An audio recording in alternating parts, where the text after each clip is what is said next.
Welcome to episode 20 of Star Sprint, and I am joined with Dustin Edna. Almost right. That's not my real name, but thanks for the introduction. It was close enough. I got it so close. All the letters were there. Yeah, that's that's close enough. True, as long as all the letters. Perfect. That's not even true, but hey. Is it not? I swear. Wait, Eden, Edna. Oh wait, it's missing the second E. Supposed to be 2 E's, yeah. You know what? I'll take it. I'll take it. There's enough letters in there. Listen, I can't count. All right. So Dustin Eden is a YouTuber who does loads of weird racing challenges, actually. And recently you did a video about racing games on the Wii. How did you feel about that? Yeah. Many things. It was just kind of a follow-up project of videos that I used to make a couple years back. Like, what initially kickstarted my channel, I think, was actually a game on Nintendo DS racing games. Yeah. And that really caught on. And then I made a sequel on PSP racing games eventually. But then I was like, yeah, you know what? I just kind of want to try other stuff now. And now I just kind of returned back with Nintendo Wii stuff, because I thought Wii was really interesting because you have the motion controls and you know, I don't really know many racing games on the Wii other than Mario Kart Wii. I think most people don't either. So I was like, okay, let's check this out. And it was a mixed bag. There was a lot of shovelware for sure. Yeah. But also some gems. Like there were some games that really surprised me positively. I think there were actually 2 launch titles on the Wii that were racing games, and both of them were actually really good. And it's funny, like how 2 of the best Wii games that I played for Wii racing games I played for the video were launch titles, and then it just kind of went downhill from there with like a few exceptions here and there. But it's been really fun actually. It's always interesting to just play like a part of racing game history that you're not really familiar with, I guess. Yeah, I was gonna say, like, the Wii is such a weird console like that because it had so many weird games. The one game that I remember was like a James Bond shooting one. I know that's like a completely different genre, but it was still really weird because they had a whole Wii gun accessory as well that you could use for it. And it just, it makes you think, like, why was there so many big ranges of games on that one console? It's really odd. I mean, it was one of the most, to this day, it's one of the most successful consoles ever. Like, it's all like crazy because all of the casuals bought it. Like, all the grandmas wanted to get in on on Wii Sports. So everyone's just been kind of flinging their Wiimotes around. And yeah, it's definitely interesting. The Wii in general is interesting to see how all of these developers adapted these various different game genres to the Wii to just have all these motion controls work. Like you mentioned with like the gun accessory, also had the wheel accessory specifically for racing games. I think it was like a golf accessory as well. We had like a golf club you could attach. This is wild stuff. Yeah, it was a great console. Probably one of my favorites, honestly. I had one as a kid as well, and yeah, I played like a bunch of stuff on it. Obviously Mario stuff, like particularly Mario Galaxy, I played a lot. There was this one gimmicky game called Boom Blocks. Maybe someone in the chat remembers. Oh my god! It's basically just like Angry Birds, but you swing balls at like various structures and things explode. Wasted, this could have been honestly like a browser game, but I wasted like God knows how many hours on it. It was still super fun, man. I had a Wii as well growing up, but I kind of got rid of it, and then I just recently bought one again because it was a console ahead of its time for sure. There were so many different games. The motion controls were amazing. I still think that the Xbox Kinect should make a comeback as well, because I know that's not really a thing anymore. But yeah, like motion controls are superior when it comes to gaming. I personally played Mario Kart so much and collected so many Nintendo points. This is a subtle flex, okay? But there was like this thing called Club Nintendo, and you could put like the game codes that you got from the booklets and whatnot from your new games. You'd put it into the website in your account, and it would give you like points that you could redeem on physical items. And I got myself a golden Wii wheel. Oh wow, that's cool. It is pretty cool, but I don't know where it is now. I've lost it. Oh damn, yeah. Back when Nintendo was still giving out stuff because they were, Not like today, unfortunately. Yeah. But yeah. Oh, the Mario Kart price of today. Do we talk about that? That's a lot. Yeah, 90 euros physical over here is crazy, actually. You're gonna have to take out a loan for that. Actually, it's like when you get paid bi-weekly, like week 1 is buying Mario Kart, week 2 is ice soup time. It's like the whole month is just ice soup. That's yeah, it. Actually. Yeah, that's wild. I hope it doesn't become more common, really.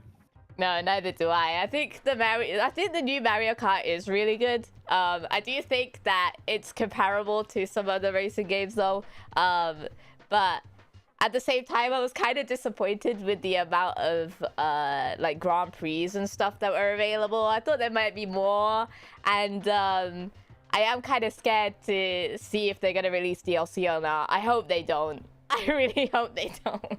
Yeah, they probably will. Oh no. I guess like the thing that I noticed is you have this new, I forgot what it's called, but this new mode where you basically just race from one racetrack to the next in like a knockout tournament thing.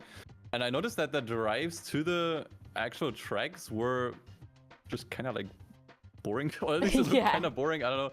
I mean, to be fair, they only showed lower speed classes like 50cc and 100cc. Maybe if you play in 150 or 200, it's probably a little bit more fun. But yes, I mean, it's gonna be interesting. It's the first time they really try something new with Mario Kart, which I think is cool. I think the last time where they really, I think, tried a lot of new stuff was with Double Dash when you had 2 characters on the GameCube. Yeah. So I mean, that's cool. Definitely looks a little bit Forza-fied, but you know what? I like Forza, so why not? Yeah, Forza 5 in particular is such a good game. I streamed it quite recently actually, and I got relentlessly bullied, which was nice. But you know, that's part of the passion of the game, right? And I'm hoping that Mario Kart does add more of features that we haven't seen yet. In particular, I'm kind of hoping for a 300cc. Jesus, okay. I mean, it kind of depends, right? Like I feel like on some tracks 200cc was already a little much, because you can tell like the tracks weren't built with it in mind. Yeah. But like on these like in between sections in this like new mode, like 300, give me 500cc, dude. 500. Like, it's just like it just looks like there's like a long straight road to these tracks, and it's like there's nothing going on, man. That's so true. You need to have speed, because when they, like you said, when you're looking at the actual tracks to go in between each of the races, it just looks so slow and there's nothing to really do. So if we could have like the accelerated speed to go from track to track, it would be amazing. Yeah. Yeah, one thing that I thought looked pretty interesting was that you can drive on walls now. Yeah. And here's like a super obscure fact that I'm just gonna throw in that I'll probably mention in the video soon. But do you know the game Blur? Yeah, I've heard of it. Yeah. So there was supposed to be a sequel to Blur that got cancelled, unfortunately, mid-development. Oh. And in that like there was like a prototype build that was kind of leaked a while ago. Yeah. And it showed that in the sequel you would have been able to drive on walls. It makes me wonder now if someone at Nintendo looked at it and was like, hey, we know it would be fun. Probably just a bad theory, but pretty fun headcanon. Oh, I like that. Oh, stealing ideas. We love that. We love that. Yeah. It's like when they got the grinding on rails and stuff too now, right? Where did they get that from? Sonic. Definitely. Sonic. By the way, the Sonic racing game is gonna be better. Would mark my works. Oh yeah, I played the 4%. test. It was great. Really? Yeah. It was really good. Okay. It was only available on the PS5 for the test, but I know there were some bugs here and there. The item spam was insane. But apart from that, which they probably will rectify, there's a lot of customization for the vehicles, and I know that the new Mario Kart doesn't really have customization for the vehicles. They took that out, true. That's so weird. Why would they take it out? Yeah. I mean, it did lead to some weird builds. I remember, especially Mario Kart 8, when like if you wanted to like really maximize performance, you would end up with some like horrendous looking soap boxes. So I think that's probably why. why they took it out. Hey, some people like the soapboxes, man. Yeah, I mean they could look pretty funny, like with the tiny wheels and stuff. Yeah. What was it, that one caterpillar-looking one? I think that was meta for a while. I don't know what that was called, but yeah, people were racing with that a lot. So what did chat ask when you're getting a VTuber model? Never. We did chat a little bit before the stream started, so I guess I can just repeat it. But I used to actually, like this was like a year or two ago, I did run a charity stream. And we hit all of the goals at one point, and so I just had to kind of throw in an impromptu donation incentive, and I was like, hey, I'll come up with a VTuber model if you hit this amount of money. Thankfully, they didn't hit it. so no VTuber model yet for me. Maybe I can dodge that for a little bit longer, but we'll see. You could be anything as a VTuber, you know. You don't have to be like an anime-looking person. Yeah. You could be a stick man if you wanted to. Stick man? I'm already a stick man in real life. Why would I want to be that as a VTuber? Hey, you know, it's carrying on your personality. Let's go. I mean, I do notice that a lot of VTubers, they usually like cross like a character with an animal, like you do, for example, or with like, I don't know, whatever. What would you say would work for me? As an animal? Oh, we need to brainstorm. I think chat would also need to contribute to this. What animal would suit Eden? That's a really good question. A sloth? Someone wrote sloth, okay. Mods, ban that guy. Yeah, ban him. Get out of here, Z's. Goodbye. There was another sloth. Turtle. Turtle. Next you're gonna say slug. A stick bug? Oh, wait. Stick bug would actually be sick. That'd be actually funny, yeah. You could meme it too. Stick bug the chat. Lightning McQueen as an animal? Lightning McQueen is not an animal. Not really, no. It doesn't count. You can't say that Lightning McQueen is an animal. That's not... People don't go around and say Lightning McQueen is my fursona. You know? Like, that's not how it works. There are animals in Cars. Like, can we just talk about how weird the Cars universe is? Like, there are cows in the Cars universe as tractors. Oh, yeah. Right? Yeah. And I think right. birds as well. As planes, as like little airplanes. So, wasn't there, like, the Fiat 500s as bees or something? Oh, yeah, true. Oh, that's so weird now that I think about it. Oh, why did you have to do this to me? Now I'm, like, digressing down the rabbit hole of animals and cars and... Yeah, you're just trying to think, like, what would they be? Like... That's so like weird. An elephant would be like a truck or something, or like a dump truck. Oh gosh. Oh gosh, I don't know why cars have animals that are more cars. They're not. Do they class as animals? I don't know. I'm not a lore expert on the Cars universe, unfortunately, but yeah. Okay, this is a very common question. Do the Cars characters have life insurance or car insurance? That's a good question. Yeah. I mean, it would be kind of one and the same. Because, like, car insurance is something you have for something you own, because you own a car. Yes. But they are the cars. So if there was car insurance, that would imply that the cars in cars have cars. Does that make sense? That's true. Would a car drive a car? Yeah. That would be messed up. Because I mean, it's, you know what that would be? It would be kind of like exosuits. Oh. For like Gundams. In that like universe. That. I don't like that at all. Well, I guess then... Moving on, it's getting too weird. Okay. I would say it's life insurance for sure. It's life insurance. Let's settle on life insurance. Yeah, life insurance. It just makes more sense. Car insurance is a bit too... It gets weird. Indeed. Next topic, yes, indeed. Let's move swiftly on. What kind of racing experience do you have outside of gaming? You did one go-kart race against Kuru, like Kuru HS, the content creator you may know, and I lost. You lost? Yeah, that's it. What happened? So it turns out in a go-kart, you can just go flat out. Yeah. You can just like you don't have to let go of the gas. You can just go flat out. And I way overestimated how much grip these things have. So every corner was just slowing down way more than necessary. Oh no.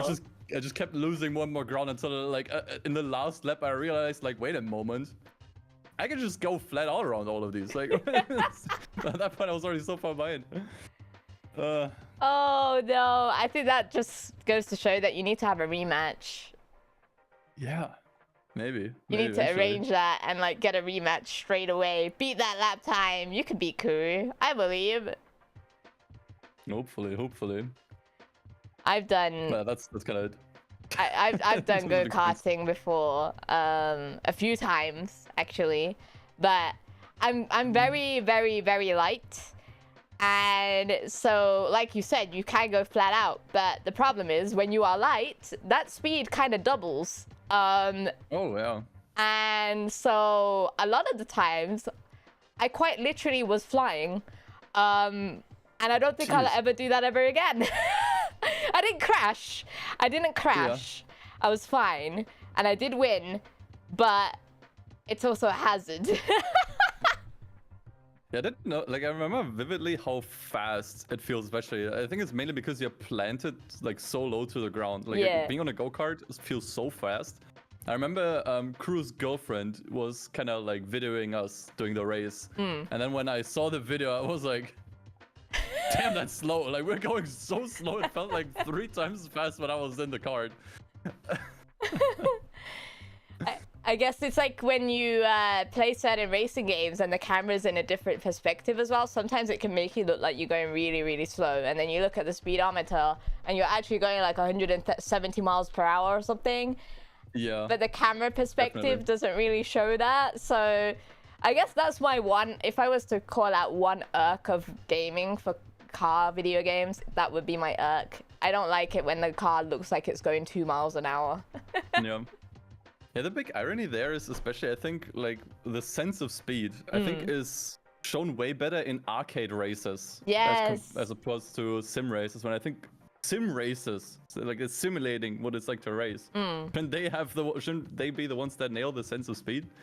But oftentimes I feel like they don't. Like, oftentimes I feel like when I play something that's even more aligned with sim, even something like Forza, it just feels way slower than it actually is. But then I play something like Need for Speed, and it's like, oh my god. You know, it should be kind of the other way around, I think. Actually, not even. Everything should have good sense of speed. It's part of racing, you know? That's so true. I think because with arcade races, they don't have that kind of scare of messing around with the camera and the way it shakes and everything. But when it comes to sim racing, they don't want to do that. But I want to be fully immersed and feel like I'm actually behind the wheel. So they definitely should do the camera shake stuff. I don't know why they don't. Please do. It just makes it look so much better. Yep. Everything. Camera shake, zoom. Like, if we're not borderline vomiting when playing a racing game, you're not doing it right. Yeah, I want that motion sickness. Come on, I want to go to sleep knowing that I'm not going to sleep properly. Yeah. I think in particular, the games that nailed sense of speed the best are Need for Speed Pro Street and the 2 Need for Speed Shift games. I think especially in Shift in particular was really cool because the entire HUD started to shake around, like your speedo in the corner and everything was super sick. Oh, I loved Pro Street so much. I was like dedicated to that game for so long. And yeah, I agree with you. The sense of speed was way better. I also think just the kind of aesthetics that the game had was also really nice for its time and everything. A lot of people don't like Pro Street actually, but I feel like it's such a good, strong game in the franchise. I don't know. Yeah, I think at the time it was really hated because it was just kind of a departure from why people got into Need for Speed, especially at the time it was fairly recently with Underground and Most Wanted. And then here comes this like semi-realistic track racer and people are like, where's my cops and tuning. Yeah. So I think that was a major reason why. But I think recently it made a bit of a comeback. I think a lot of people nowadays they come back to that game and end up enjoying it, which is kind of nice. I liked it back then. Funnily enough, the first time I played Pro Street was on the Nintendo DS. Oh, it was wow. the Nintendo DS version. And when I went back for it for a video, I was like, oh my god, this is gonna suck. It's gonna ruin all my positive memories. Turns out, no, that game is actually awesome on DS. Like, it's actually really good. Did it not have like frame rate drops or anything on the DS? There's no way. I think a bit, but it wasn't that bad actually. For the most part, it actually just felt really good to play. Oh my gosh, I'm so surprised it was on the DS. Yeah, it was fun. You could actually like on the touchscreen, you could kind of like draw stuff, and put it on your car. Oh my god. And it had a rhythm game mini game. Don't ask me why, but there was like this rhythm game. They had a rhythm game in there. That's so weird. Yeah, actually. I guess they had to appeal to the DS somehow. That is so odd. Like, I just played the game on the PlayStation 2 or 3. I can't remember which console it was, but that's the only way I played it. I didn't know that it was on the DS, but the DS is another one of those weird consoles that kind of had everything on there for no reason. Yeah, I think everyone like back then was just. I'm gonna sound like an old boomer here, but like back then gaming was more interesting because you had different versions of the same game. Yeah. Right? Because when you had, especially like Need for Speed was super common for like this was super common with Need for Speed. You had the main version on like PC and whatever the newest console was at the time, and then you had like a downgraded like almost D-make on the DS and Game Boy and this and that.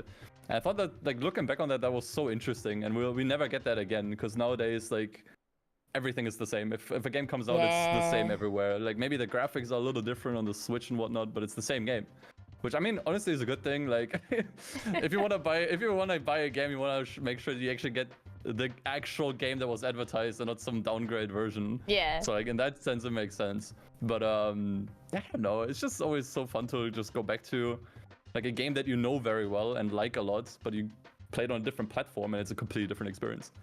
Yeah, I agree with you. I think if you're going to buy a game and you're going to buy it on a different console, you want a reason to buy it on the other console rather than just having it on the one console you have. And if anything, it gives the company more reason to put more effort into the way they publish it on the different platforms, and that in turn gives them more money, right? So I don't see why they don't do it anymore. It's like with the whole...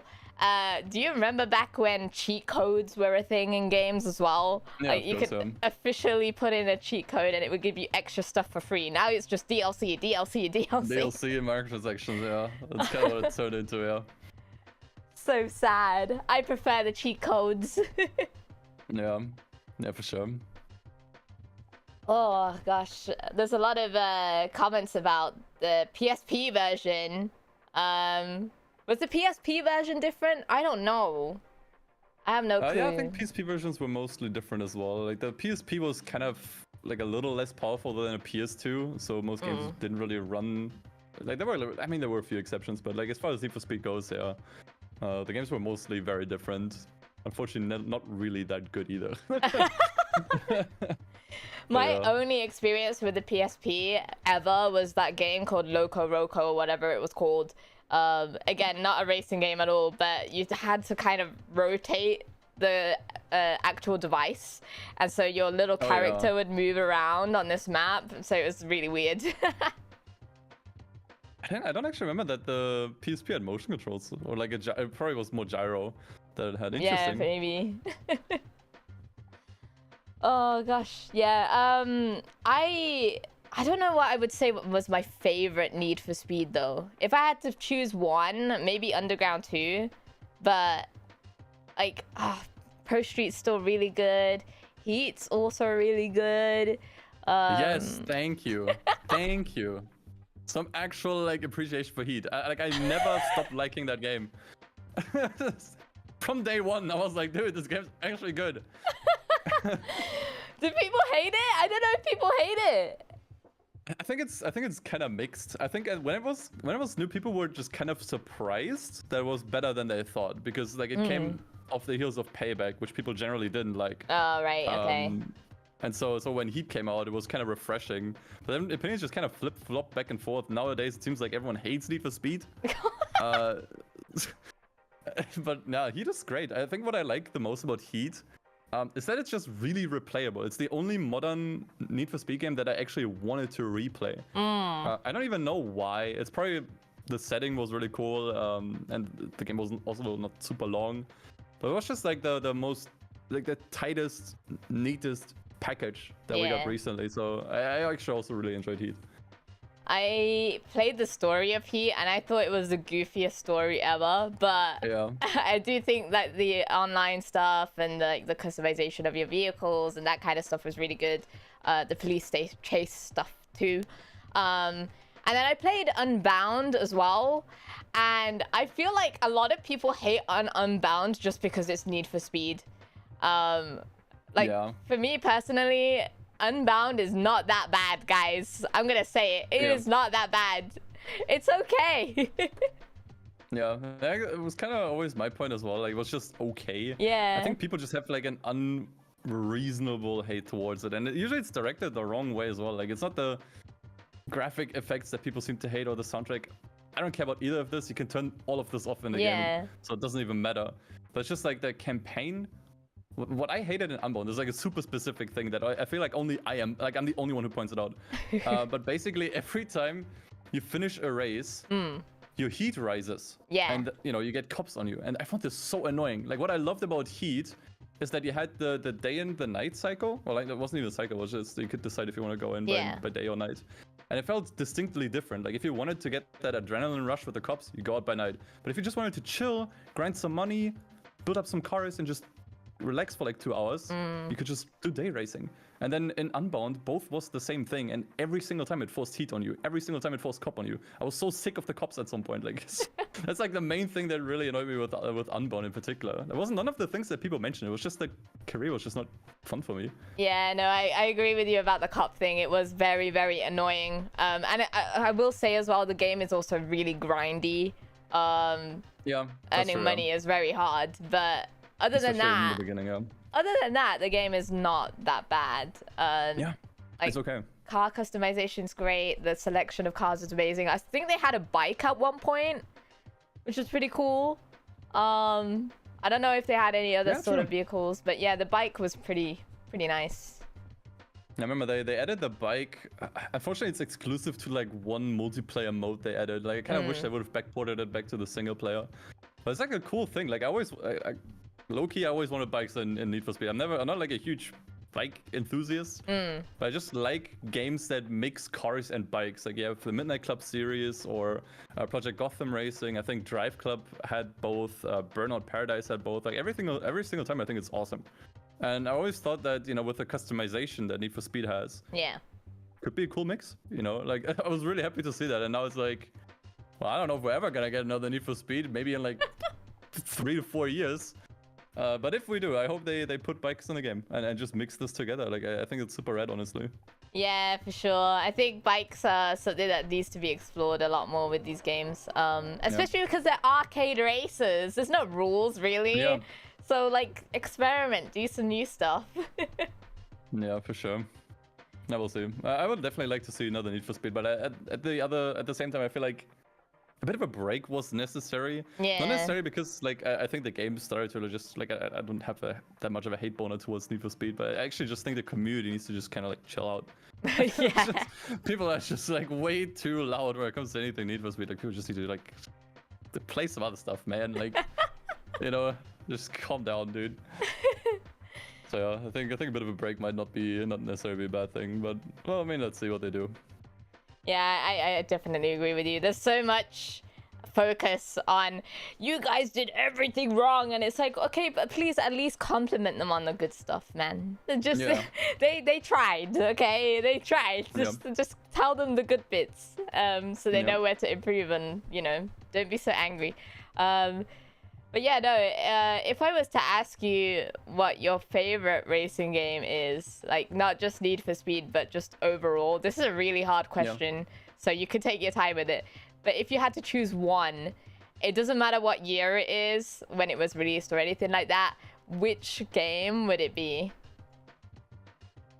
It's kind of a toss-up between 3 games, depending on what I'm in the mood for. It's either Pro Street, Yeah.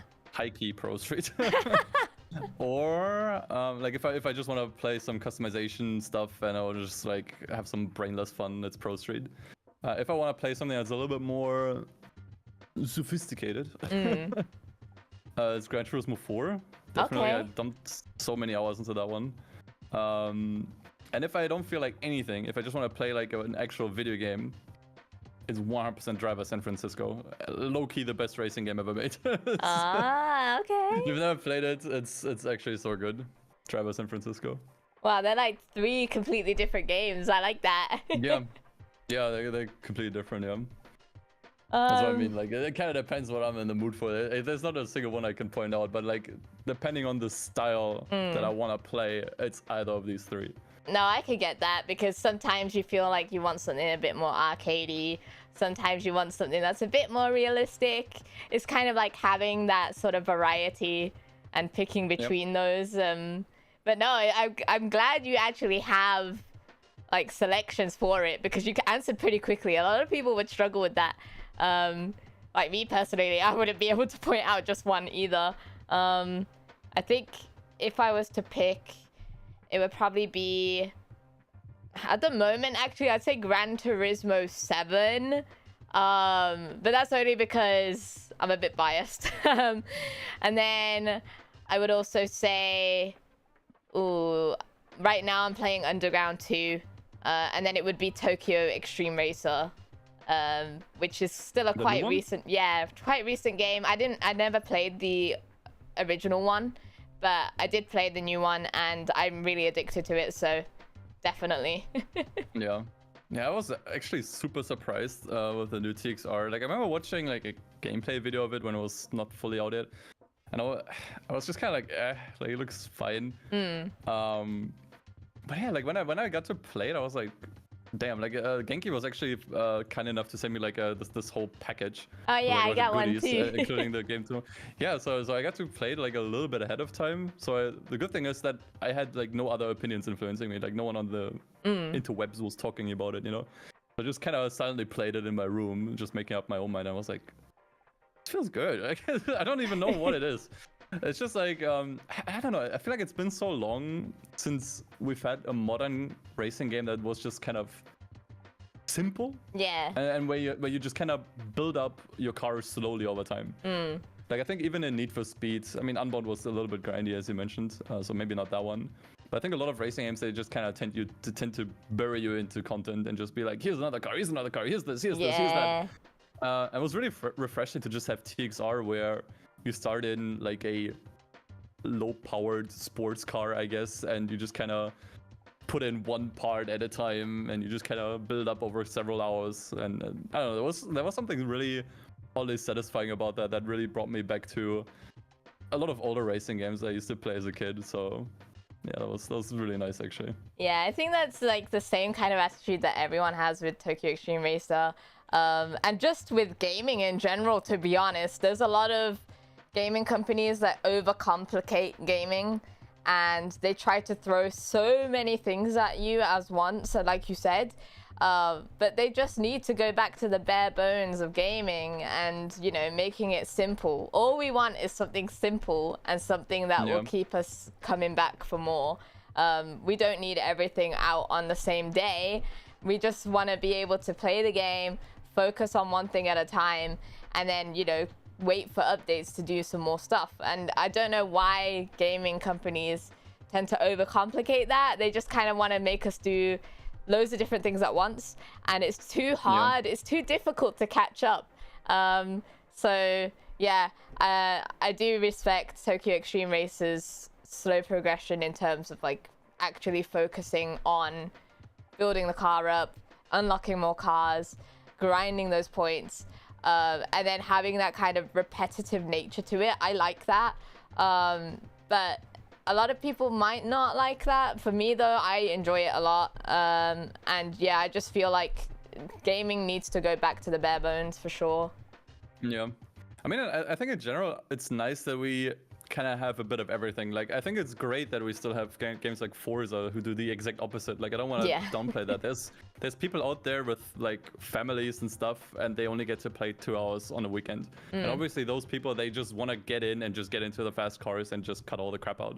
I think it's great that we have this, but the thing is we don't have the opposite anymore, at least not often, right? And that's why it felt so nice to just kind of play a game that just, you know, I think it's in general, like, because you mentioned like a lot of like what companies are doing. I think a lot of people that work in game development or game publishing, they kind of got lost in the sauce a little bit with like racing games. I think there would be there's a huge benefit to just trying to think about a racing game as a game. I think that's kind of a lost art in my opinion. I think a lot of people just kind of want to have or like a lot of games just want to have the best physics or the best this. Yeah. But I think a lot of racing games just work better as actual games.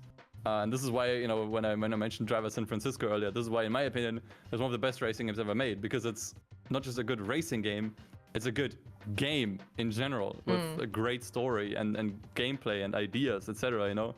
Whereas I think a lot of racing games, especially in the sim scene, they are, well, simulators, right? But not actual games. And I think a lot of racing games need to realize, like, hey, we're making a game here. And I think it would be nice to, if they could also just look at other genres. I think this is also what made Tokyo Extreme Racer so satisfying to play, because it works kind of like a regular RPG. Yeah. Right? Like, if you play a regular RPG, you're a level 1 crook. And you just start slaying trash mobs like rats or whatever, and you slowly level up your character, you get skills little by little, you get better gear over time. Literally the same way Tokyo Extreme Racer worked. Exact same way. And I think that's what made it feel so good, because it just felt like an actual game, you know?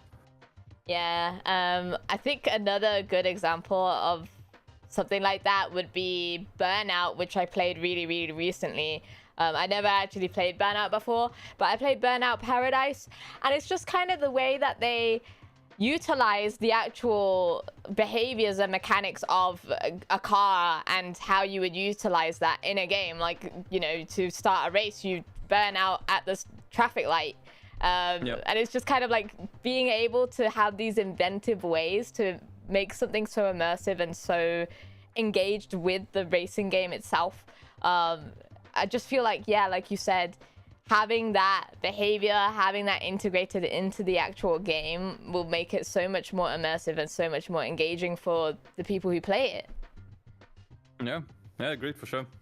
Yeah, especially Burnout in particular, I think it's mentioned very often as like a good example for like a good racing game by casuals who don't typically play racing games. Yeah. Like when I ask a lot of people like who don't play racing games at all what they like, what games they like, 90% of the time they mention Burnout.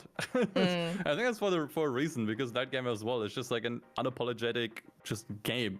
It's not afraid to just be a game, but it just makes use of the cars being in it. Yeah. You know? Gosh, I loved playing Burnout. I should probably play it again. We need another Burnout. Where's Criterion? What is Criterion doing right now? I don't know. Are they owned by EA? I have no clue. Yeah. I think they're working on Battlefield at the moment. Oh. EA let them make Burnout. That's a better idea. Yeah, cancel Battlefield, guys. We need to cancel it. We need Burnout. Get that one instead. We need Burnout back. We don't need any more Battlefields. There's so many. Indeed. Yeah, there's a lot of history with racing games. I particularly have been enjoying Forza Horizon 5 a lot, quite recently.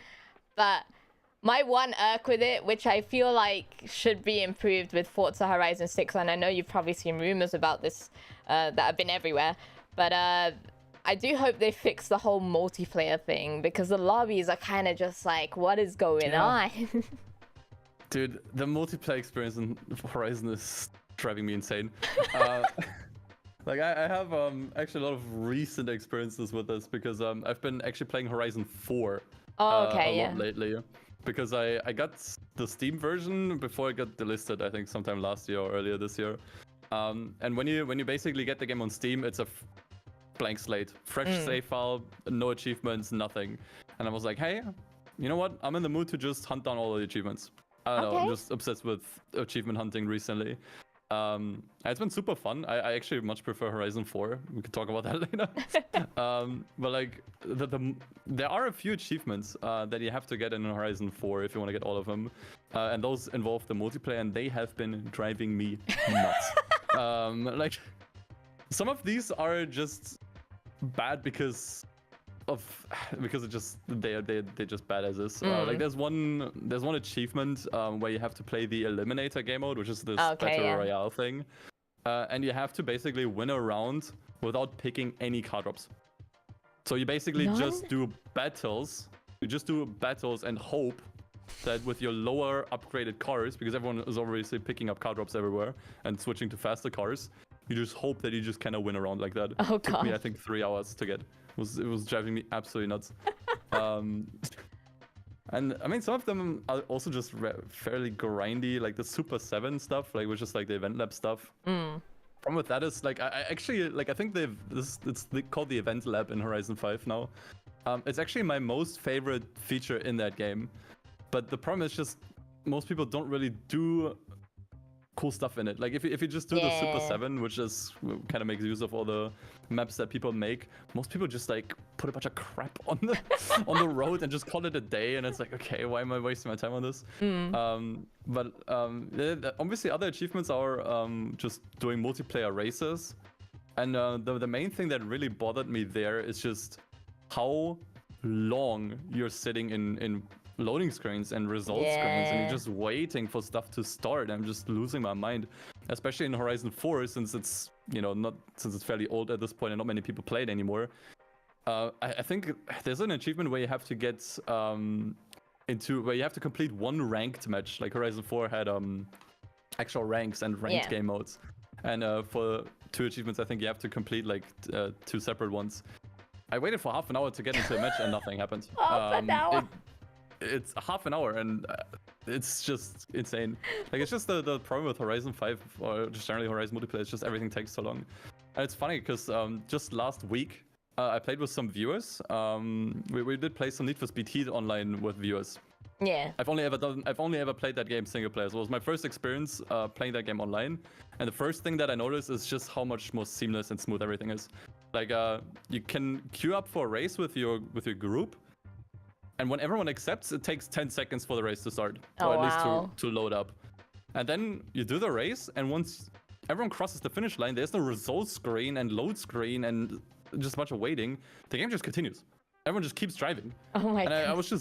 I was blown away by how smooth and seamless everything was. I was like, damn, man, if only Horizon could be this good, you know?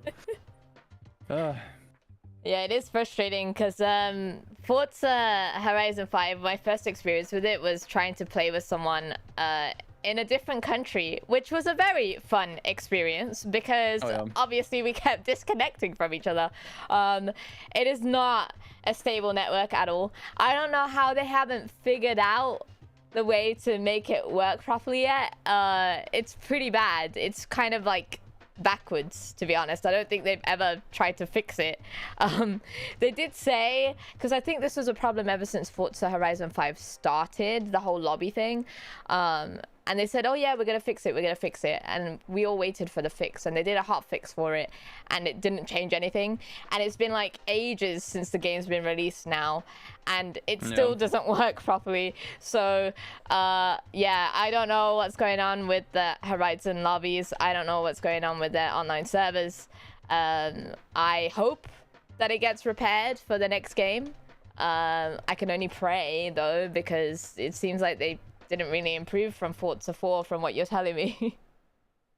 No, I mean, having played all the Forza games, I think I'm fairly confident in saying that the Horizon games have been just kind of Frankensteined over time since Horizon 2.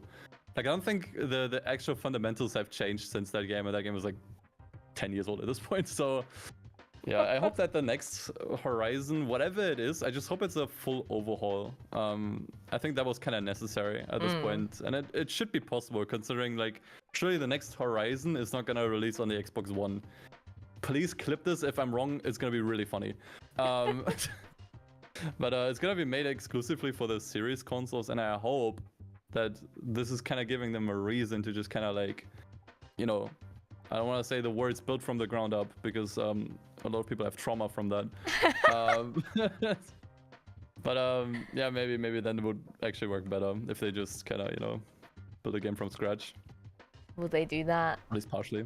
Will they do that? I mean, maybe. It's been a long time since Horizon 5 came out.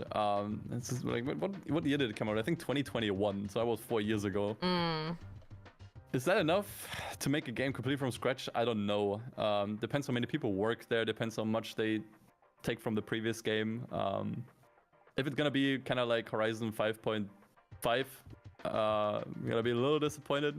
Especially, you know, if all the online stuff like that you mentioned isn't really gonna be addressed, then yeah, it's gonna kind of suck. But I mean, let's face it, we're gonna play it anyways. Yeah, we will play it anyways. We'll play it anyways. Yeah. We complain, but we play the game anyways because we like that. No, but I have seen rumors about Forza Horizon 6 possibly being based in Japan, and this is completely going off from what I saw on my Twitter timeline. I can't quote who said this or who said what because I can't remember. But I do remember seeing that for Forza Horizon 5, they made like an account for like Spanish Twitter account for Forza Horizon before they actually released Forza Horizon 5. So that was kind of like the tell that it was going to be based in Mexico. And then now they made a Forza Horizon account for Japan. And it's kind of like, oh, so Forza Horizon 6, maybe, possibly, Copium might be based in Japan. Yeah. But I'm not sure if they will do it or not. It could just be bait. Yeah, I mean the biggest tell in the past has been the last few car packs and car DLCs that they released. So the last few ones that they released for Horizon 4 were, there was like one a Mexican car in there, like a Vool, I think was the brand, and a bunch of cars that were just somewhat relevant to Mexican car culture. Yeah. And the next game was in Mexico. And Horizon 3, one of the last car packs and DLCs that they made were a lot of British cars, classic British cars, especially movie cars as well. Would you look at that? Next game was in Britain, and then I think also back in Horizon 2 even they added a bunch of Australian cars, and then Horizon 3 was in Australia. So, you know, usually like I wouldn't say anything about that. Usually like people have been coping every single time when the new Horizon is on the horizon. That it's gonna be in Japan. But I think honestly like this time, there's actually a reason to cope. I think this time, like if you put all the like quote unquote evidence together, it does paint a certain picture. So I don't know. Like individually, I don't think the account being made would mean anything. Individually, I don't think the car packs would mean anything, because they made like a bunch of like Japanese, you know, cars now, like super quirky JDM cars now in Horizon. Individually, I don't think any of these things mean anything. There's also a bunch of other smaller stuff. But if you put it together, it just kind of paints a picture. So I don't know. I wouldn't bet that it's in Japan, but I think now is probably the highest likelihood that we've ever had for the next Horizon to be in Japan. Oh, so we'll see. You hear that, chat? You can quote us on that, actually. You can quote us on that. Yeah. Meanwhile, everyone in the Playground Games offices is watching the stream and being like, God damn it. Oh, they cracked the code. Oh no, we're gonna have to change the country now. Next Horizon is gonna be in Poland. Let's go. Oh, Poland! Oh no! I can't wait to get my Polish car out. Yeah, they're gonna add a damage mechanic, and then because of all the potholes you're gonna drive into, you know, you can maybe drive for a kilometer and then the car's broken. Oh gosh, I don't know what a kilometer is, but yes, I agree. It's 2,000 miles. There's no way it's 2,000 miles. It's not 2,000 miles. Yeah, it is. It doesn't convert like that. 2,000 miles, yeah. Isn't it like, no, 5? No, not, I don't know. Is a kilometer bigger than a mile? Or is a mile bigger than a kilometer? Okay, moving on. Oh no. Listen, okay, you can't ask me about any measurements because I don't know what's going on. Right, so To go back onto the car stuff, have you ever driven a supercar before? Like, in actuality? This might surprise you. Oh. I've not driven a car yet, period. Oh! No way. I might be the only racing game related creator that doesn't have a driver's license. I've never heard of anyone else who doesn't. And so like this is one of the most common questions I get is like, hey Dustin, what car do you drive IRL? And I'm like, none. I take the train. That counts. Hey, I just want to let you know that I also don't have a driving license. Hey, let's go. I'm not alone anymore. Yeah, we found them, chat. We did it. No, yeah, I am on the way to get a driving license though. So, you know, I'm sorry, man. Nice. It's going to be short-lived. Oh. Damn, then I'll be alone again. But I mean, getting a driver's license these days is so expensive, at least over here in Germany. Like, you have to pay upwards of like 4,000 euros. Numbers that I've heard thrown around. Yeah. It's absolutely absurd. And at least here in the UK, you have to wait like for the next year to actually get a test because the waiting list is that long. Oh, really? Wow. Yeah, there's just so many people that want to learn and, sorry, not learn to drive, but to get their license. But yeah, no, it is really expensive and it's totally understandable if you don't have a driving license because this is just proof, right? That you can love cars and do racing games and that kind of stuff and just not know how to drive. That's fine. That's allowed. Yeah, exactly. Even with the pro Formula 1 races, I know you don't watch Formula 1, but like Max Verstappen, for example, he won a lot of races and stuff, and he didn't have an actual road driving license for ages, and he was still doing that. Yeah, true. Racing licenses and driving licenses is two different things. Maybe you'll be able to tell me, because it's something that I've always wondered. Does playing racing games make you a better driver, IRL? Let's do a flashback, shall we? So I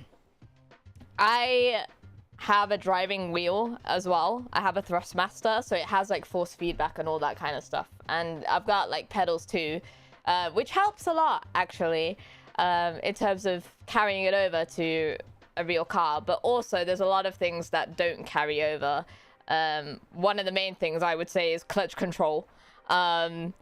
Because every car has a different, what they call biting point of the clutch. And yeah, that's true. Yeah, that doesn't really carry over well at all. And it's something you kind of have to get used to depending on what car you're driving. But also, if you were to put your foot down in an actual car, you might give your passenger a heart attack. So maybe don't do that, because I did that, and I feel like they probably went to the toilet pretty early after that experience. Yeah. I mean, one thing that I heard is that in emergency situations, like if your car starts to slide out, if you have played, I mean, this obviously only applies if you played more realistic racing games like Sims, but if that happens to you, you kind of develop like a sixth sense on how to catch the car. At least you do better in those situations, because you have a better understanding what a car is doing under extreme situations and when it's losing grip. You had that experience before, even if it wasn't 100% like in real life. You know how to react, you know what to do with the steering, you know what to do with the gas. Not sure if that's true, but it sounds logical to me, actually. No, that does make sense, because after all, the force feedback kind of emulates that experience, doesn't it? So, no, I would say that definitely carries over. And if anything, your reaction times are going to be quicker because you've done it so much, compared to someone who probably hasn't even experienced it before. So, yeah, for sure, that would definitely carry over. Yeah, like someone said, muscle memory, right? It is a muscle memory thing. The more you do it, the more experience you have, and therefore when it comes to that situation, you are able to actually perform at the highest level because you've done it so much. Yeah, true. Yeah, especially like if, let's say for example, like your wheels start to lose traction, you feel it through the wheel first before you see it. And I think if you are familiar with that feeling already, you know way earlier what's actually going on.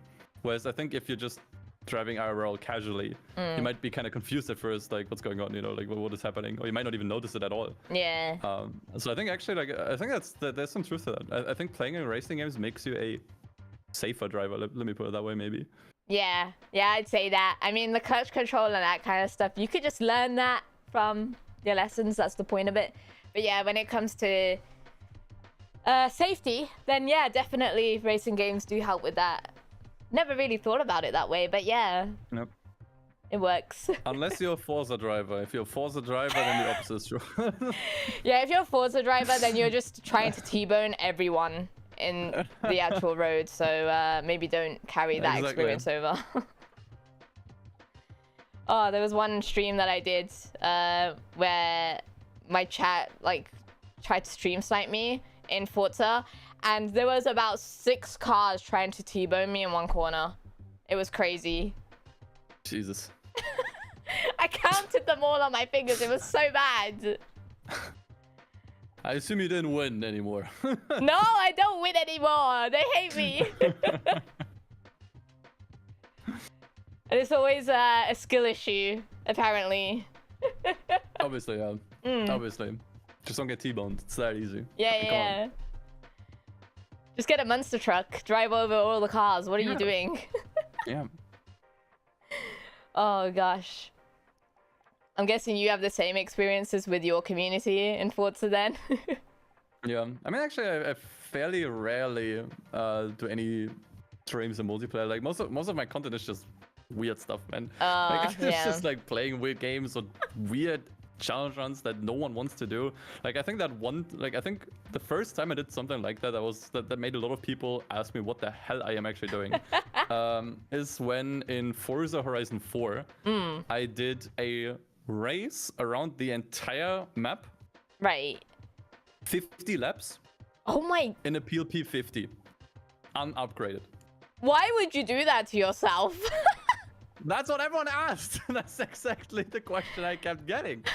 And I don't know. It's just, I like doing weird stuff like that, It took 3 days. 3 days? Is that with rest or without? With rest, yeah. Okay. I think like the actual race time was like 92 hours, I think. Holy moly. That's you gotta time. remember, like, I'm not going more than like, I don't know, like how much does a PLP 50 do? Like 30 miles per hour? Like, I'm trying to think in miles. It must be something like that. 30 or 40. Yeah. Like, it's so slow. So it's just like 29 hours of just like this speed around the map 50 times. Well, at least you were obeying the speed limit. That's true, yeah, that's actually true. Could say I beat Forza Horizon while obeying the speed limit. Hey, what do you mean? This is perfect. This is a perfect example of you being able to carry over your driving experience to the actual road. There we go. Look at that. Yeah, exactly. Oh gosh, no, I wouldn't want to do something like that. That is wild. The only wild thing that I've done, which isn't really that wild at all, is a 24-hour. I called it the Woman's because I'm not a man, so instead of Le Mans, it was Le Woman. Okay. But yeah, I did a 24-hour Le Mans stream on Gran Turismo 7 actually, and that was fun. Very fun. No brakes? I had brakes, but I was such an idiot because I tried to do it with a wheel at first, and then I quickly realized that was a mistake because the force feedback and all of that kind of stuff, it wears you down so much for that period of time. After about 3 or 4 hours, I switched to the controller. Yeah, for sure. Yeah, I noticed that especially with the wheels, like it starts to hurt in your shoulders. Like at least that's where it starts to hurt for me. Yeah, shoulders for sure. For too long. Yeah, it was too much. But yeah, I would, if I was to do it again, I would never use a wheel for it. Yeah, definitely. Yeah, I mean that one time people mentioned that in the chat as well. I think it's like the wildest thing I've ever done was playing through the entirety of Gran Turismo 4. Like every single event, every single challenge, everything the game has, in just one stream. How were you gonna do No breaks. that? It's called having no life. Yeah, I don't know. I just kind of did it. I had a lot of time on my hands. So I was like, hey, actually, I think this was also like a charity incentive back then. Okay. But yeah, I just played through the entire game in just one long stream. Like I only took breaks for like lunch and obviously sleep. Yeah. But yeah, that actually took 7 days. I think it was like 150 hours in total. Someone mentioned earlier. Yeah. Let's see if I can crack that next time with another dumb idea or another game. Time to do it with Forza Horizon 5 or the EP.20. Oh my god. I mean, Horizon 5 has these accolades, right? Oh yeah, yeah. Like these mini challenges. Trying to do all of these would actually like legitimately take a year. Yeah. I'm pretty sure. There's so many of them. Yeah. I don't even know half of them. They're like come out of nowhere sometimes. You're doing a race and it says you've done like 3 different things and you're like, what? Where did this come from? Yeah. I feel like achievements in racing games are always so random. They kind of, most of the time, they don't have anything to do with your actual racing. Yeah, it's usually some kind of odd stuff you have to do. You kind of do it automatically, or you have to get out of your way to do it. Yeah. Like way out of your way. Yeah, gosh, I can't pinpoint any of the weird accolades that I've achieved myself, but I do know that there are some that are out there. And you end up unlocking like clothes and stuff for your character, or like quips for your car, or like horns and stuff like that. It's like really weird stuff. But no, I wouldn't be able to name any of the weird ones.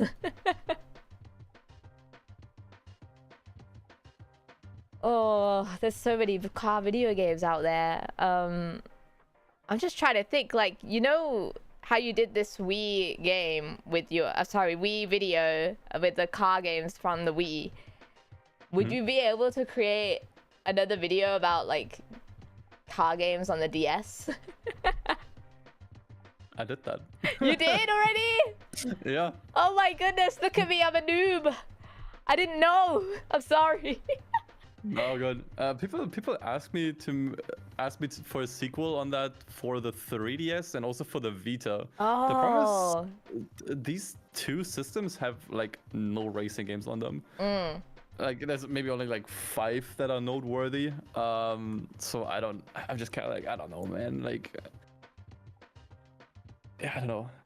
I mean, the Vita had some interesting games, some interesting ones. I mean, it was the Vita. Like the Vita was a bit of a failure in general, so obviously it didn't have that many racing games to begin with. And that's kind of why I went for the Wii, where I just kind of pivoted away from handheld systems, because I feel like the Wii had more things to cover in general. Yeah. But yeah, I've been thinking what system I could tackle next. I don't know. I think GameCube could be interesting. GameCube is a fun console. Yeah, GameCube would be good. You could also do like, maybe you've done this already.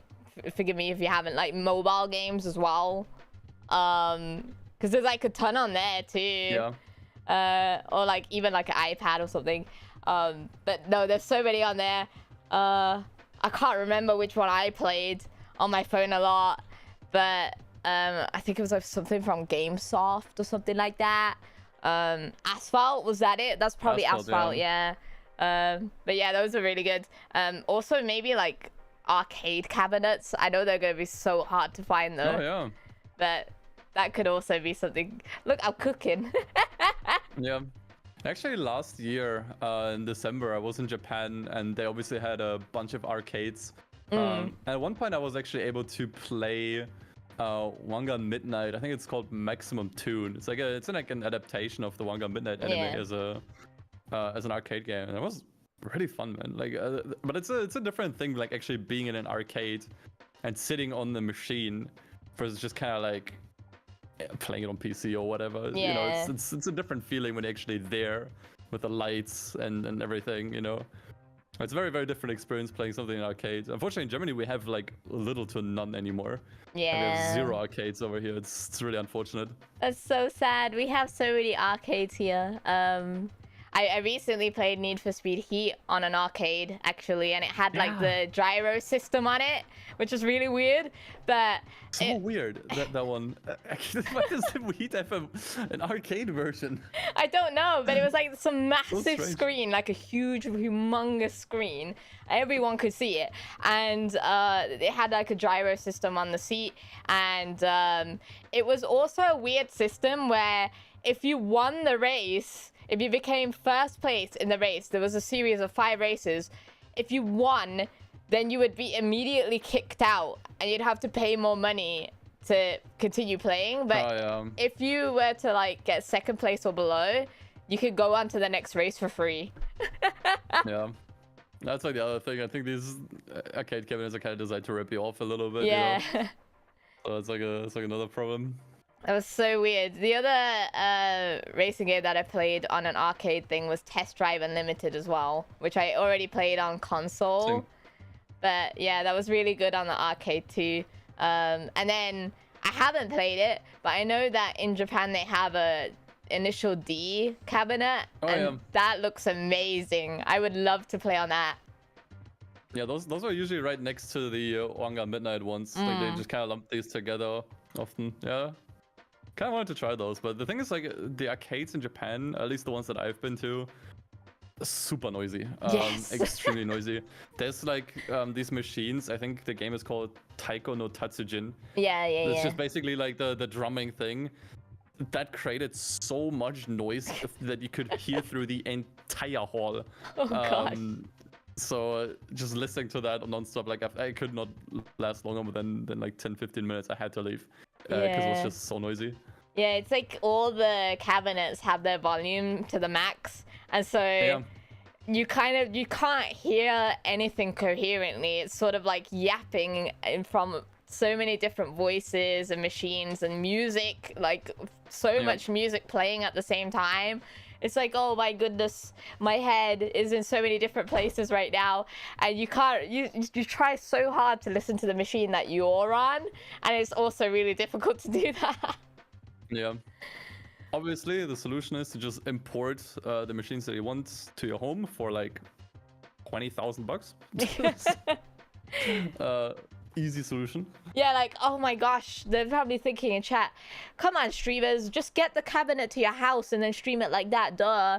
You don't need to go to Japan for it, but it's so expensive. It is so expensive. I'm trying to think if there was any other arcade races that I played. I mean, I guess the obvious one would be Mario Kart, but I feel like the Mario Kart one is so bad compared to the actual game. They also take a photo of you for some reason. Oh, really? Yeah, they like take a photo of your face and like stick that on the top of the cart with like you get to customize the border around your face and everything. So you can put like a Mario hat on or a Luigi hat on, or like, I don't know. There's so many different weird things that it has for some reason. I don't know why it needs the camera. Super weird.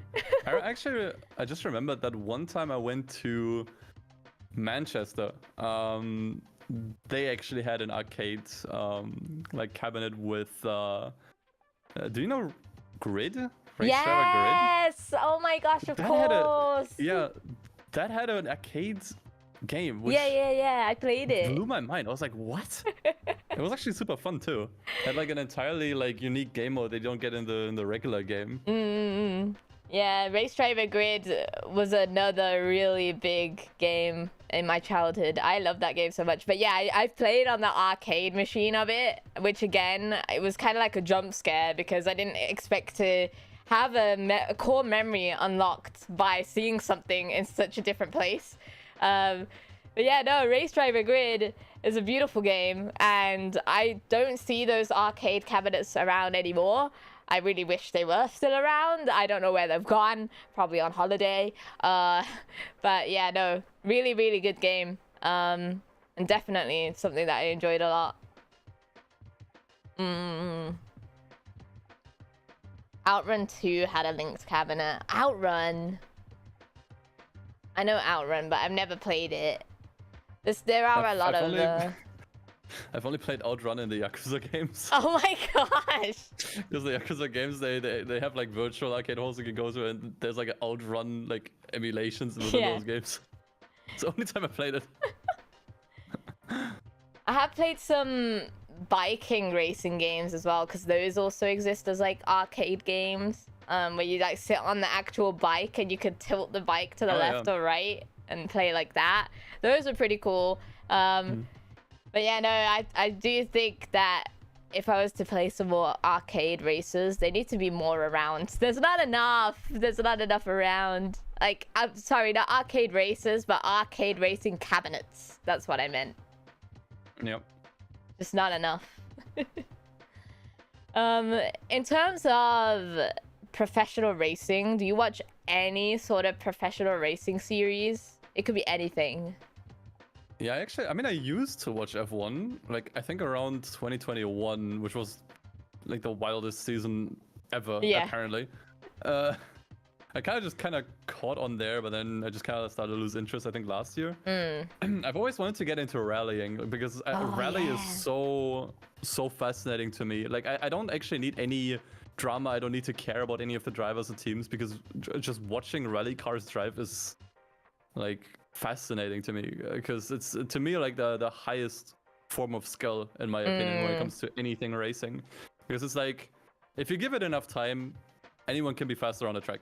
Kind of simplifying this, obviously there's a lot that goes into it, but like doing like 160 on a dirt trail with trees left and right, and the driver just calls out a random call, and you just have to react immediately. To me, that takes so much skill, and I have so much respect for that sport more than anything else. I always wanted to really get into it. In fact, that's actually somewhat close by where I live. It's like a little bit of a drive. Apparently, there is like an actual rally stage that I wanted to visit at some point and just kind of see the cars flying by. Because I think that could be like such an like otherworldly experience, just seeing these cars just fly past you in the middle of a forest. Like I love rally. It's probably my absolute favorite racing sport. Yeah, so cool. I've seen so many different clips of rally drivers on my Twitter timeline and everything. I saw one just before the stream actually as well, where they know where the audience is, so they purposely perform on top of all that, what else they're doing. They purposely perform for the audience that they can see, which is really, really cool. But yeah, it's about having that 110% trust, even 200% trust on the co-driver or the whatever they call the people with the paperwork. Yeah, co-driver, yeah. And yeah, that dedication and that kind of trust is something that I really respect a lot. And yeah, just the way that the cars look as well. I think the cars just look so cool. The amount of stickers that go onto them and everything. But also the little rally lights that they put on the top of the car. They look really cool. And in particular, it's one of the reasons why I'm such a big fan of the Subaru Impreza. It's just such a beautiful car. And a legendary car, yeah, it's just, I love it. Yeah. I think the only thing about rally these days is just that there aren't really many manufacturers in there anymore. I think you have Toyota, Hyundai, and I think Ford. Yeah. I think you have VW in the lower, like in rally too, like in the lower classes, but that's kind of it. Back then you had like Mitsubishi made legendary, awesome, like the Lancer Evos in rally were amazing. You had Audi in there, you had Porsche in there. Especially like Group B was insane. Like if you ever watched Group B videos, or if you haven't watched Group B videos, go check that out. That stuff was wild, because back then there was zero safety regulations at all, and crowds just flocked to the track, walked onto the track, tried to touch the cars that were blazing past, and the cars themselves also super ridiculous. Like they weighed nothing at all, and they had insane amounts of horsepower. Like Group B was something else. Like it's just watching that on video is just kind of crazy. It just looks like something that wasn't real at some point. It just looks fake. Yeah. But it's not. And I think that's just kind of how I feel in general about rally. Like there's something, like, it sounds kind of cringe maybe, but something magical about it. I don't know. No, I think I agree with you. And yeah, I've seen some of the clips of the Group B stuff, particularly the audience flocking to the track. Yeah. I just thought that was so crazy when I saw people do that, and they kind of see the car coming towards them and they don't move out of the way at all, and it's like, you're endangering yourself. Do you not see that? But I think they also have so much trust in the driver, but the thing is, the driver is so focused on, you know, performing at their best level. I don't think they realize that the driver's not there to avoid the audience. The audience is supposed to be there to avoid the car. So yeah, it was pretty scary, but I do understand like the massive interest in rally. I played a little bit of like rally gaming as well, like Dirt, which was really cool, and WRC I think it's called as well. But no, yeah, I definitely want to do a lot more with it, because I feel like there's just so much to explore in that genre as well. And again, it's kind of like an underrated part of racing that I think needs to be explored more, for sure. Yeah, there's actually a crazy amount of rally games, which really surprises me, because like rally to me still feels like more of a niche thing. Yeah. Like, it's not as huge as Formula 1 or even like endurance racing or GT4 racing or whatever. It still feels a little bit more niche, but there's still so many different racing games out there that, you know, like show off rally. I don't know, it's also like a really interesting part of racing games in general. Like if you've ever played Dirt Rally 2, I can really recommend that. It's gonna kick your ass. But it's super fun when you actually nail it. Yeah, I don't know, rally's just awesome, man. I can't remember which one I played. It might have been 2. But yeah, no, it is pretty difficult. My lap times were atrocious. I do need to practice and get a lot better at them. But yeah, like Dirt is a great game. I need to find myself a co-driver so I could just give myself a little challenge to completely rely on them as well. I think that would be like a pretty funny stream to do. But it will also be quite chaotic. That does remind me, like one of the WRC games actually had a dedicated co-driver mode. Oh, so right. It's like a co-op thing. Like one person is the one who drives, and the other one calls out all of the pace notes, they're called. That could be actually fun for like a co-op stream if you want to do that with someone. Yeah, I definitely would do that then.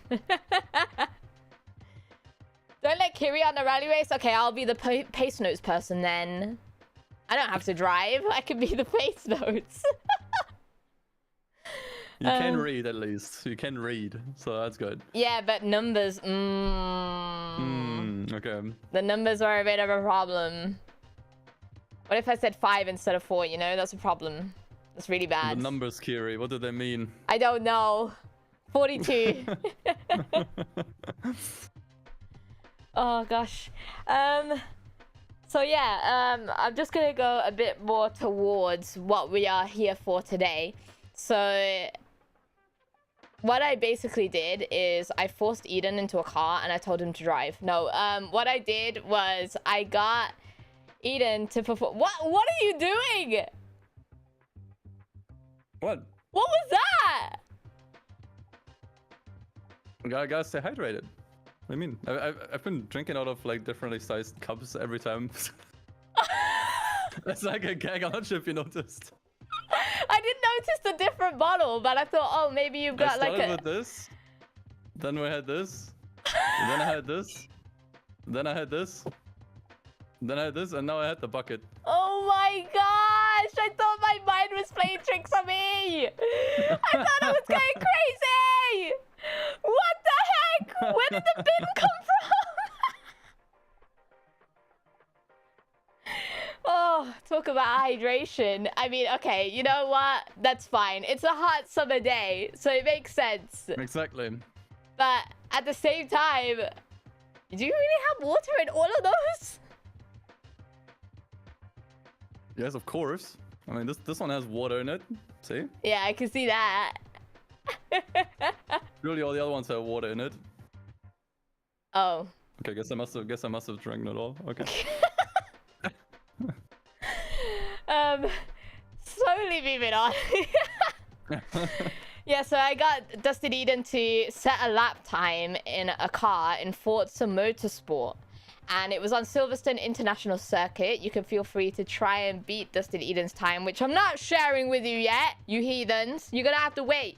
But Yeah, how did you feel about doing the practice laps? I gave you like 10 practice laps to do, right?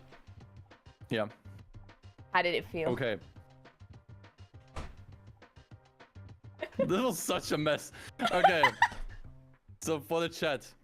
So when she reached out about this thing, she gave me like a 2 or 3 page document on how to proceed with, you know, recording lap times in practice.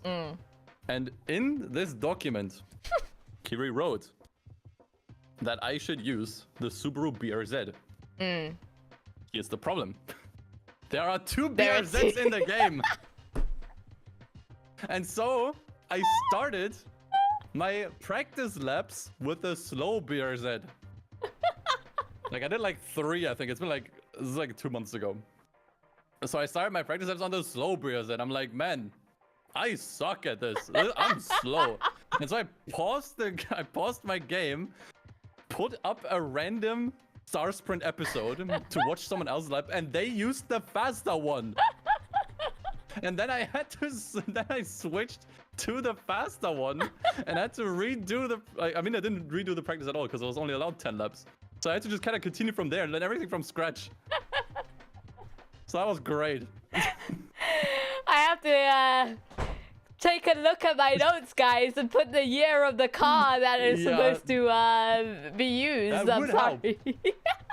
I'm not sure how many people actually drove the slower one, by the way. I'm not the episodes. sure. You might have to ask them to re-record their lines.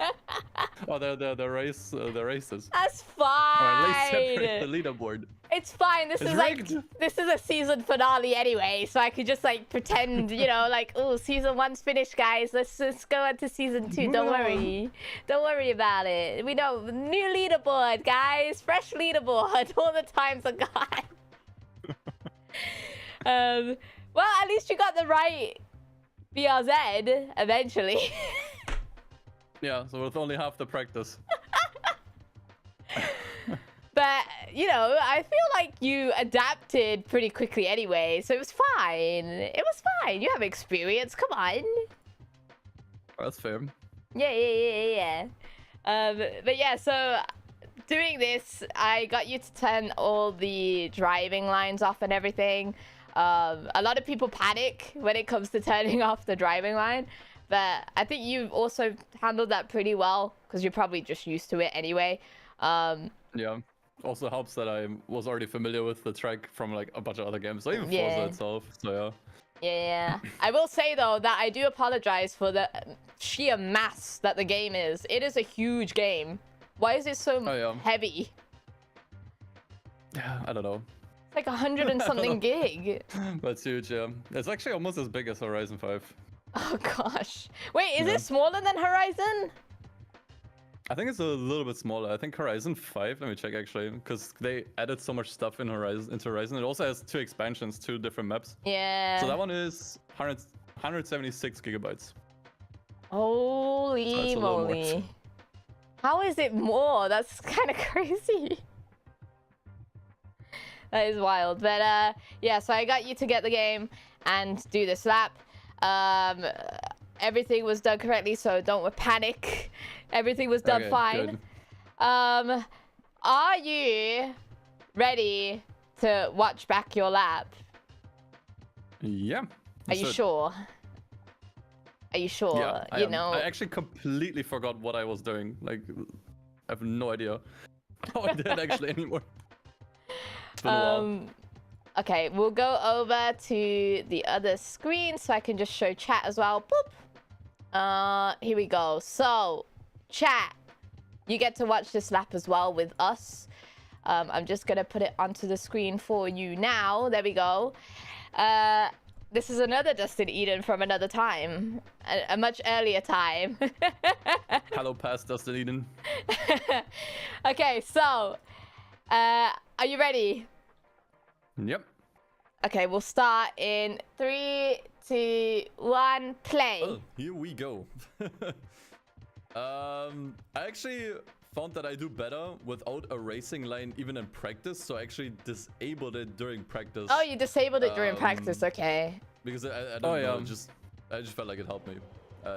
It's better to just follow my instincts. Maybe that's just me. Here we go. Yeah, that's definitely the right We car. gotta deliver some tofu. Oh, initial Thank God, D! today's delivery. Yeah. Okay, so this first one is already very tricky. It's very, very easy to overshoot or break too early there. Oh, Okay, that was a pretty really solid. nice We had some line. Sliding in the at the end, that's not Yeah, great. you gotta be a little bit late on the turn in there. Here, accelerate early. The earlier you accelerate, A bit of a on that slide, corner, but the more speed you can that's carry through fine, the entire straight, you which know. is really gonna make a difference. Drifting's Okay. faster, that's what initially taught On the us. straight, looking for at least 190 kilometers per hour. That's 2 billion miles per hour. That doesn't if we only convert use the right. imperial units, by the way. It's not 2 We're gonna break billion! around where the curb starts. A little talked about this earlier, earlier. actually. And then It's we actually just wanna go spreading very light. lies. We wanna turn in very, very late. Because it does make for a smoother line, just like that. Wow, clean. And then here we want to brake once again right around where the curb starts. That was actually a little early. However, that does allow us to actually turn in very well Oh, here. that was Get a really smooth line tight. through here. That was That's good. really good. Wow. Yeah. Okay. That was... What a beautiful I lap. didn't anticipate that it was going to be as good as practice, but it kind of was. That was a really beautiful lap. Okay. Well, I used all the space There you there, go. not bad. Yeah. that was very solid. Not perfect. Like, I felt like I was losing control of the car in a few sections. But overall, I think I'm pretty happy with this. This was pretty solid. Okay. Yeah, we'll I take would this, say take that this. I would say that was a pretty solid lap. That was really, really good. Oh my goodness. I think that's like the cleanest lap we've ever had. I mean, you'd hope so. I do racing games for a living. If I sucked at this, what would that say about me? That is a fair point. You don't want to ruin your reputation, you know? I mean, to be fair, you're just your reputation is with chat, so I don't know how much of a reputation it is, but you know, it's fine. It's fine. So I'm gonna get your name up on the leaderboard now. For reference, we have a range of different lap times on this leaderboard. We've got the slowest at 2:15, and then the fastest is at 1:26. So it's kind of like all different separations and times and all of that good old jazz. But I'm gonna reveal your lap time now. You probably already remember what it is, but if you don't, No. you don't remember? Okay, good. So It's been 2 months. your 2 or 3 lap months. time is 1 minute. At least that with 1. Okay, thank God. It would be kind of weird if you got like 2 minutes with that clean lap. It was really Yeah, I clean. think for 2 minutes you have to at least crash really badly. That's true. Yeah. Yeah. 20. So that already puts you Oh my God. really high up. But the question is, are you faster than the oxide? Please let me be faster than the oxide. I at least want to beat the oxide, dude. sorry, the oxide for watching, but like at least want to beat you. Like, come on. Hey, this is like some competition that I'm creating over here. What the heck? I think that's would be embarrassing. 1:24. Oh my God. 0.11. Jesus. You're right at the top. You cleared. You absolutely annihilated everyone. There you go. Finally win something in my life. Congratulations. Damn, okay. You did it. Let's go. Hey, now you can rub this in the oxide's face. Yeah, get that. Take that. Try and beat that. I don't know about you, but I feel like this is proof that you should definitely get that revenge as well with Kuru again on the go-karts, because you know you easy sweep cleared this and you know how to go-kart now as well with the flat out stuff. So you just gotta, Maybe you know, I should. just go on over there and declare a war. Yeah. Oh, but yeah, it's Damn. such a beautiful lap. That was really well done. Thank you. I'll try my best. Were you a bit worried that you wouldn't clear it? The thing is, like if you need to one-shot the actual lap, it's easy to crack under pressure. Yeah. Especially with the driving line off. I think that's what a lot of them had issues with because they're like, oh my god, now I'm doing it for real. So I try my best to just kind of stay cool. So I think I was commentating what I was doing. Yeah. Because that I guess kind of kept me in like a flow state. Just kind of like commentate what I'm doing. That way I'm just kind of focusing on the race instead of just being like, oh god, oh god, oh god, Yeah. I think so that actually helped. I think that as well comes with the fact that you're recording so many different things as well. And you're kind of like, oh, is it working out right? And you're kind of like, the anxiety with that is playing into how you race and everything. Like they say, emotion does play into how you race, right? Even in real racing. So I definitely feel like that was a factor. But no, you aced it. You got all the way at the top. And you were kind of given a guide as well while you were racing, which was really cool. So if anyone wants to have any tips on how to do this really well, they could just kind of snipe you. Yeah, probably. But no, congratulations. Not bad. I mean, I think one thing that I briefly mentioned during the lap is that during practice, I turned off the racing line. I remember doing that because actually I think in a few places, the racing line was like the game suggests it's not correct. There were a few parts I'm like, actually you brake way too early if you do this. Actually, you need to take this way wider if you want to be faster, Yeah. So like when I turned that off, it took like, I want to say like 1 or 2 laps of adjusting. But then after that, once, I kind of found my own line, I was like, oh, okay, this actually feels a little faster. That's such a professional racing mindset to have, though, like making your own racing line instead of following what the game does. Because, yeah, like you said, it's not optimum. It never is. So, yeah, you definitely, you proved that today. Look at that, 124, beautiful. Real professional. You know what, Jimmy Broadbent? That guy's next. Yeah, I'll get him on here and all. I'll get everyone eventually. That would be awesome. Like, honestly, I hope you get like other cool guests that would show up for this, because like, I mean, it's super awesome, honestly. Like the entire format here, it's been a lot of fun. Yeah, I'm glad you like it. I took a lot of inspiration from Top Gear because that was like a really big show when I was growing up and everything as well. And I love cars, they love cars, and that doesn't really happen anymore. The whole star and every super price car thing, and they're all retired. So, yeah, I kind of wanted to remake it into my own way, and so Star Sprint was born. But yeah, cool. Thank you so much for joining me today. Thank you. It's been a pleasure. Thank you for inviting me. I wanted to ask if you have any live streams coming up that you want to shill and promote. I mean, right now I'm not really doing streaming as much. I'm kind of focusing more on the YouTube side of things because I don't know. Like the thing with like streaming versus YouTube is just kind of like streams kind of come and go. Yeah. Right? If you make a cool event, if you come up with cool events and stuff, then obviously those kind of stay. But when you make a YouTube video, especially if it's, as I like to call it, evergreen content, people can always just come back to that. Like I have people that keep rewatching some of my videos from years ago, and still comment on them, telling me how much they like them, and that's honestly such a huge compliment. So kind of want to focus more on the YouTube side this year to just kind of be a little bit more experimental there, try a few things out. But when it comes to streaming, there's actually something that I'm currently planning out with another content creator. Oh, I'm not gonna reveal too much yet because it's like literally just discussed this today. So it's still very early, but we're kind of trying to make a bit of a Gran Turismo World Cup where we have different nations competing with each other in like a tournament format.